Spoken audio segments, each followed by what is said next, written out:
Okay, welcome to House Education, Wednesday, March 11th. The committee has the great opportunity this afternoon to hear from youth from Outright Vermont on their Youth Leadership Day, which has always been a real pleasure for this committee. And we look forward to having all of you here. We're going to get kind of a brief overview to start off with. Welcome, if you'd introduce yourself, and love to hear what you have to say. Thank you so much. My name is Ginger Irish. I use she, they pronouns. I'm the Senior Director of Development and Partnerships at Outright Vermont. I want to let you know that Outright is Vermont's only statewide organization building hope, equity, and power with youth across the entire state of Vermont. Leadership Day is an opportunity for youth to come and have their voices heard very directly with people who make change, the grass tops, the power builders in our state.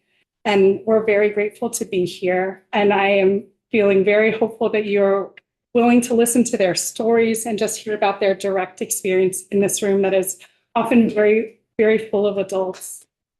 So I would love to just introduce them and have them take this space if that works for you, Chair. That's great. Okay, thank you so much.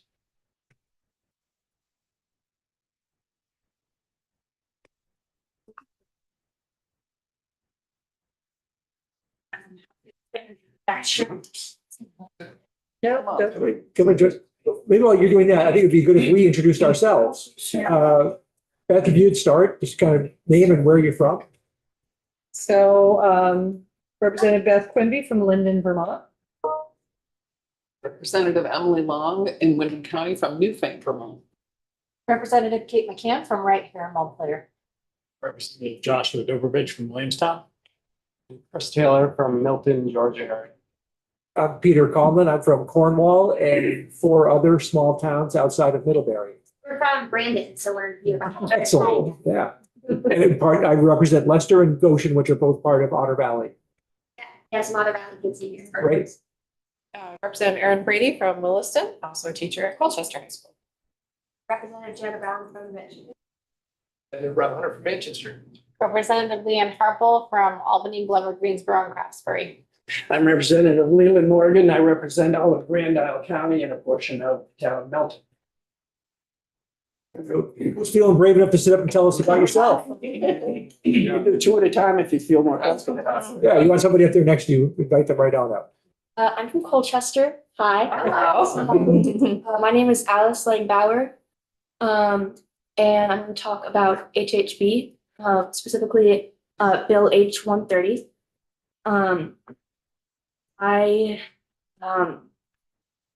Throughout middle school, I was severely bullied and harassed. And I think it was really hard because the administration had very little requirement to do anything. There were a lot of suggestions, but not a lot of requirement. And so I would come in almost daily. By 8th grade, I was coming in daily, and to report things. And they would kind of roll their eyes at me and be like, oh my God, why is she back here? And it was really hard. It was really hard for me. And I think one of the biggest issues was they didn't really take it seriously. There was, for example, you probably know this, the law states that they don't have to do a formal investigation if it's bullying, but they do if it's harassment. So they would claim this doesn't count as harassment, so that they wouldn't have to do a formal investigation, even if I was being called like slurs. And there was a lot of issues with like people making sexual comments or touching people inappropriately. And they would say, oh, it's just bullying. And I would hear that all the time. And it was a really harmful environment. And I had to stop. I have it in my 504 now. There's a student that I will not take classes with because he continued to harm me. And I continued to report him, and nothing happened. And so now every time I see him, I feel fear. And I was afraid to go to school then. I'm not as afraid to go to school now. That I'm at high school, there's a lot more support. but nobody should have to feel scared to go to school. There shouldn't be fear around that, and adults should have a requirement to do something. And Bill H-130 is a bill about HHB and policy requirements that I think, if passed, would specifically help people in situations like mine, where people think they can get through loopholes to not address the situation. This bill has not been touched for a while. It moved along a little bit, and at this point, there's not been a lot of action I've seen. And I really think that we need to be supporting these bills coming through related to HHB. Because I think that, like, the high school, Colchester High School, they individually are doing a lot of work towards HHB, and that's amazing. But then the middle school wasn't doing stuff like that. And other schools that I've seen or been to are also not doing that. And so if only one school is taking the responsibility, that's not enough. We need to force them to look at their actions and take responsibility. And I think the only way I see to do that is for legislators to start pushing. And so I would really appreciate your help on that. Thank you. Thank you very much. Maybe before you move, could you talk a little bit about Outright Vermont and sort of the role it plays either at Colchester High School or in your life otherwise? So I'm here with EDGECO. I went to Camp Outright last year. I've worked with Outright on and off a little bit. But I think Outright, the biggest thing is it's sort of a community for like-minded people.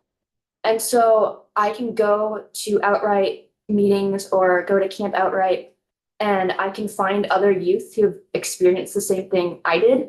And so I can go and I can say, oh, my school did this with the bullying policy. And I will hear people who say, oh yeah, I experienced the same thing. And it's really amazing to hear that you're not alone. And I think kind of one of the reasons I'm here right now is I felt so alone in like 6th and 7th grade. And then I found Outright and EDGECO, and I found other youth who stood with me and said, no, this is a real thing that's happening. Like, it's perfectly reasonable for you to be fighting for this cause. Because other kids that I talked to, like at my school, who maybe weren't part of EDGECO and Outright, I would talk to them and they'd say, oh yeah, it's definitely a problem, but I don't want to talk about it to adults. That's too scary. I can't do that. And I just felt so alone. And I think Outright, that's one of the biggest, one of the best things about Outright is you're never alone. Thank you very much. Thank you. Hi, everyone. Just a quick introduction. My name is Teo. I work for Outright as the GSA network coordinator. And I also want to clarify, Ace mentioned a few times EDGECO. Thank you. That's Education Justice Coalition, which is our partner organization. Yeah, we have a number of youth here today from their organization as well. Thanks.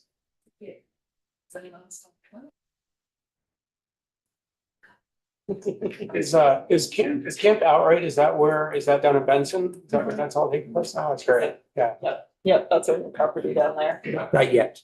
Yeah, we haven't opened it yet. You haven't opened yet. We're on the camp, but we're still renovating. Okay. Yeah. It's okay, I'll just. Very intimidating, I'm sure. So Camp Outright is a program Outright has run for about 15 years. We rent space at Common Ground Center, which is in Starksboro, Vermont. 2 years ago, Outright Vermont purchased, with a really lovely grant from the Vermont Housing and Conservation Board, a former Scout property that is in Benson and Orwell, Vermont, where we are currently doing renovations so that we can host programming, including camp programs in the future. What year will that be online? Do you know? We do not know. That's a wonderful question. Hopefully soon. Hopefully soon. Thank you for that. Yeah.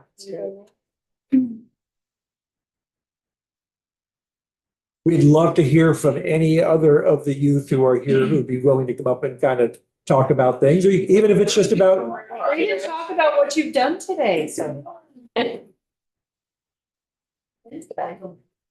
My name is Andre Redmond and I am a student in Essex Junction. I'm here speaking today because our schools neglect to sufficiently protect students of marginalized communities. In our schools, students, specifically BIPOC students and students a part of the LGBTQIA plus community, are not safe in our schools. Their identities are constantly being threatened, whether it be by microaggressions or assault, I would say. I feel there's this notion that Vermont is an like incredibly moral state that consistently makes decisions in the interests of individual rights. And I believe that some aspects of this are true. However, I've experienced this notion as impeding our willingness to improve our existing systems.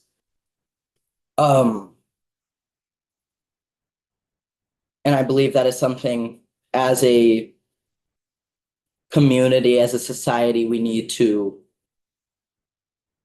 improve. Thank you.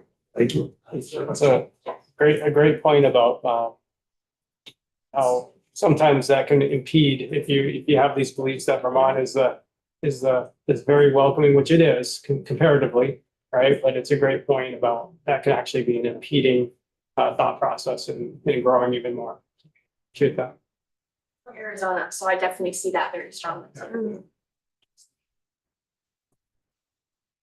In my own self-interest, be happy to hear from anybody from Otter Valley if you'd like to. Great. Two students from Otter Valley, we have two more sitting and watching. And this is Izzy. Hello. I'm just gonna be talking about, this is probably gonna pass the deal, but asexuality in health class. So as you all know, it is recommended, highly recommended, like they teach it about LGBTQ plus in health class, but it is not actually required. I'm here to talk about asexuality, because that is the one we talked about. As most people, many people at least, don't actually know or believe that asexuality exists, or they do not actually understand what it is. To be clear, asexuality is a lack of sexual attraction to other people.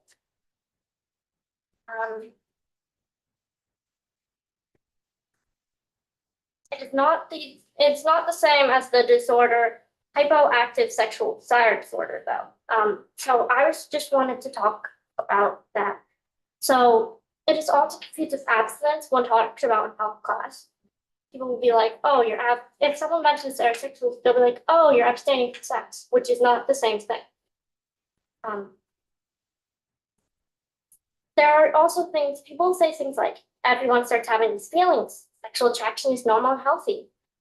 When you're older, you'll want sex. There's no love without sex. No matter your orientation, sex is part of life, which is actually not always true for some individuals. And I think that should be recognized in health class, since it is actually a very important to health to know all these things. It would be great for asexual people, especially since it would help reduce bullying for people who don't understand it. It would also greatly improve their mental health if they understood why they were feeling different things from other people, and why puberty wasn't the same for them, why they didn't want like all the things their peers wanted. It would also help improve the fact that a lot of medical waste happens because of not knowing about asexuality, because people will buy those low libido treatments, but when they don't actually need them. And yeah, that's just all I wanted to say. Thank you. Thanks, Susie.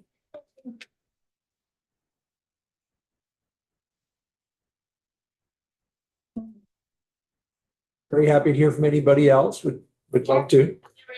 And if there's time, Adeline wasn't on the docket, but Adeline does have a letter. If you'd like to share that too. That'd be great. We have plenty of time. Absolutely. Yeah. Happy to have it.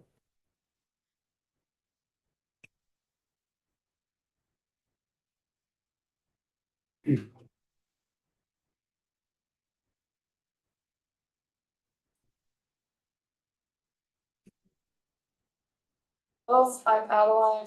I use they them pronouns. I'd like to talk about pavement harassment, bullying, mainly harassment, and specifically sexual harassment. When I was in sixth grade, I was sexually harassed for about 2 months by one of my best friends. That eventually led to me getting sexually assaulted. My friend reported this to our guidance counselor because she witnessed it. And that led to an official investigation. And I remember during the investigation, most of the questions were normal. They would just ask, like, where did it happen? Who saw it? But some of the questions really hurt me, like, why did you stay friends with her? Why would you take her on the elevator? And they just didn't understand that it was because this girl had manipulated me into staying friends with her. She had given me death threats, and I tried to tell them, but nobody listened. And eventually, the investigation ended with them saying that none of the harassment ever happened. The same girl had bullied me since about fifth grade, even though we were friends, but she had been hitting me and physically attacking me on the bus pretty much every single day. I tried to report this as well, but nothing came of that either. This led to me getting bullied in middle school because her entire friend group was led to believe that I lied about her sexually assaulting me. So they would spread rumors about me saying that I self-harmed or that I threatened to kill myself. And they would tell me that I should kill myself. And I reported that. Nothing came of that either. So basically what I'm trying to say about that is I don't think that anyone should ever have to go through that. I think that sexual harassment should be taken more seriously. Victims deserve to feel safe in school. And that's all about that. I would also like to talk about ableism. I am disabled. I have a lot of different conditions that I won't get into. I am an ambulatory wheelchair user. I don't have to use my wheelchair every day, but sometimes I do. I also need a cane sometimes, but sometimes I'm okay without any mobility aids. The other kids in my school don't really understand that. I've gotten yelled at in the halls, and I don't really feel safe at school anymore because I just get yelled at all the time. It's either about using a wheelchair when I do use it, or I get yelled at for not using it when I'm not using it. So it feels like I can never do anything right. And the only time that that's ever been taken seriously is when it was online. I think that that should also be taken more seriously because people with disabilities do not feel safe in school, and everyone deserves to feel safe in school. So that's all I wanted to say. Thank you. Thank you. Thanks very much.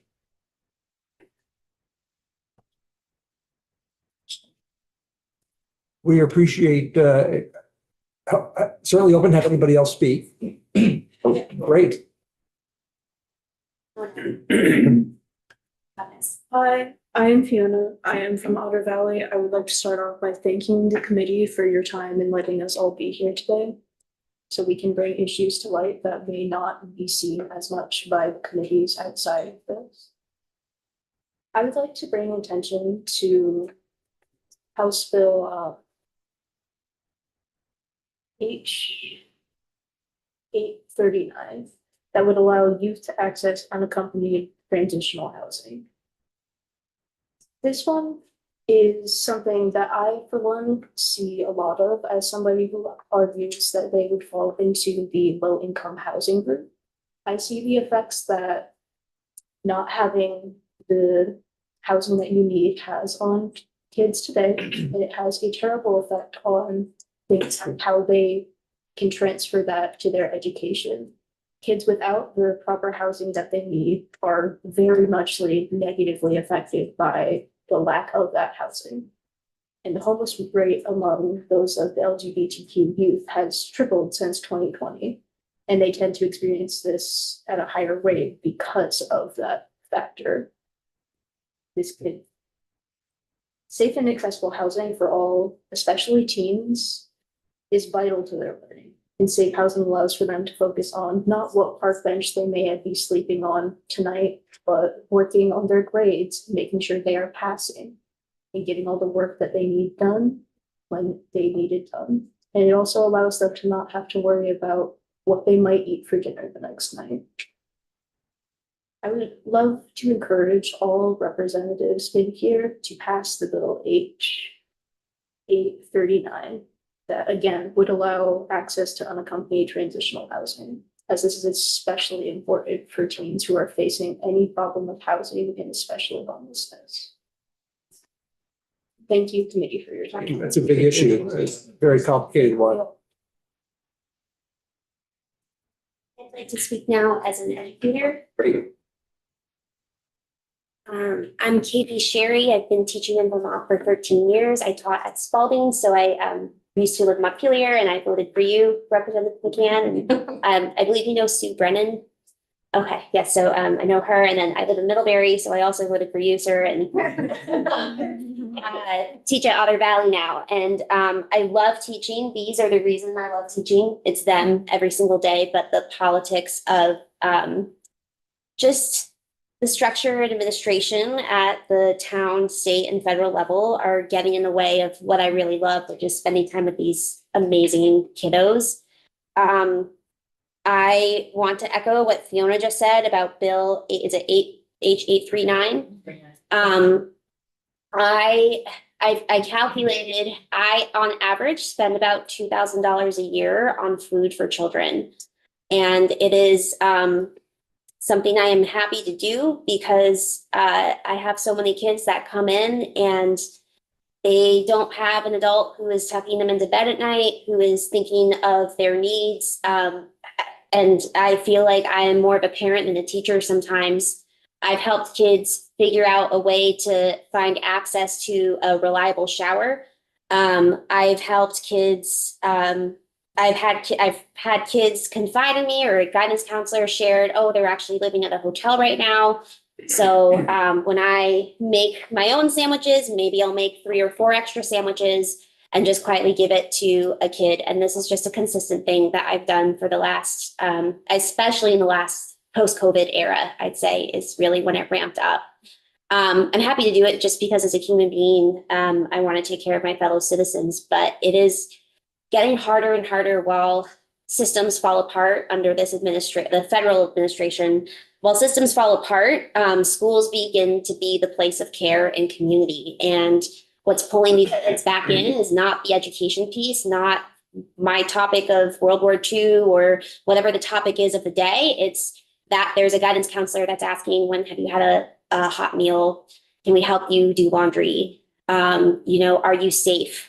I've had kids share horrendous things, just ranging the scope of assault and just things they see at home. And essentially what it feels like right now is that schools are the place that are taking care of our community, because on top of the kids we're taking care of, there's also parents too, parents struggling with addiction, parents that don't know how to parent, that don't have basic common understanding of the needs of children, and it's falling on the backs of us. Then to pair that right now with the budget crisis in our state, to watch our governor post on Facebook, encouraging people to vote no for their budget, which the Otter Valley budget got voted down tremendously. People think they're sticking it to the government, but really who they're sticking it to is me. One of my colleagues is on the docket for getting cut next year, and that quite literally will shuffle things around and make me go into teaching 8th grade social studies when I've taught high school for the last 13 years. Who is getting cut? Who's getting impacted? It's one less adult in the building that our kids rely on. That adult just had a baby. He and his wife just moved here to Vermont to be with family, and if it goes down this path, he will be out of a job. The budget crisis isn't sticking it to Governor Scott or whoever people think they're sticking it to when they vote no. It's impacting us daily, and it impacts them even more. And I just want to remind us that teachers are taking the brunt of it all right now. And it's a lot to shoulder. So thank you so much for letting me speak. Excellent. Let me ask you to hold just a minute, just because sort of this visit has been sponsored by Outright Vermont. Yes. I thought I would just offer the opportunity if you want to talk about Yes. Outright Vermont. Oh my God, Outright Vermont has been a godsend. So I've been an LGBTQ advisor both at Spalding High School and with Sue, and both at Otter Valley. And in a time when I'm trying to navigate how to best support LGBTQ youth, Outright Vermont is the people that are my torch and my support.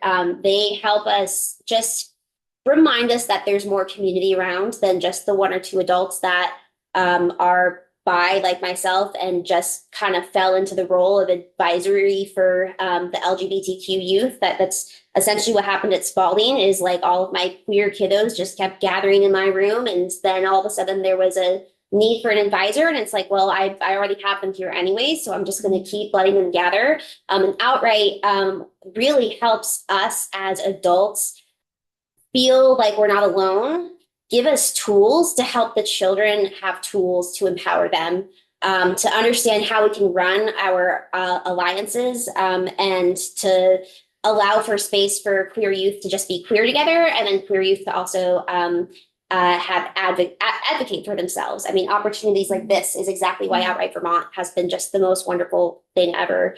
Every year they have this big conference. I went many times at Spalding. I've been to the State House with them at Spalding. And then I didn't go to the State House last year, but I've been to Outright's your last 2 conferences. And they allow all of the LGBTQ educators to gather together and bounce ideas off each other. And that's just the biggest piece that's been so helpful, to see me, the me in the other schools, and gather together and say, hey, what support are you getting or not getting? What are your kids wanting or not wanting? What are you struggling with? Oh, you're also struggling to find a bathroom that is safe for the kids. Oh, you also don't have a space that you guys can gather and be.